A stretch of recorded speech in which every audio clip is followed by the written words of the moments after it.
କେବେ ସନ୍ଦେହ ମନରେ ରଖନି। ନିଜ ସନ୍ଦେହଟା ସବୁବେଳେ ଦୂର କର। ନିଜ ସନ୍ଦେହଟା ନିଜକୁ ଖାଇବ। ସନ୍ଦେହ କରିକି ବାଡ଼ି ବୁଲିବାଟା ସମ୍ପୂର୍ଣ୍ଣ ଭୁଲ। କାହାକୁ କିଏ କହିଲେ କିଏ କ'ଣ କରିବ, କିଏ କ'ଣ ଇଏ ହେଲା ସିଏ ହେଲା, ନା, ମନ ଆଗ ନିର୍ମଳ କର, ଅନ୍ୟମାନଙ୍କୁ କୁହ। ସନ୍ଦେହ କେବେ ରଖନି। ଯାହା କହିବ ଖୋଲା କୁହ, ଯାହା କହିବ ସ୍ପଷ୍ଟ କୁହ।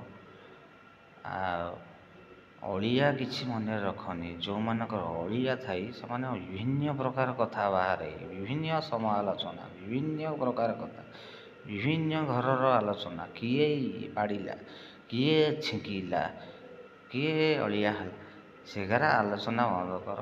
ନିଜେ ଅଳିଆ, ଅନ୍ୟମାନଙ୍କୁ କହିବା ପୂର୍ବରୁ ନିଜେ ଆଗ ଭାବ, ତାପରେ ଅନ୍ୟମାନଙ୍କୁ କୁହ।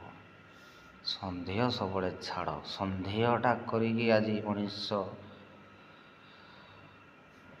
ପୁରା ଖରାପ। ଦେଶ ସମସ୍ୟା ଜଟିଳ।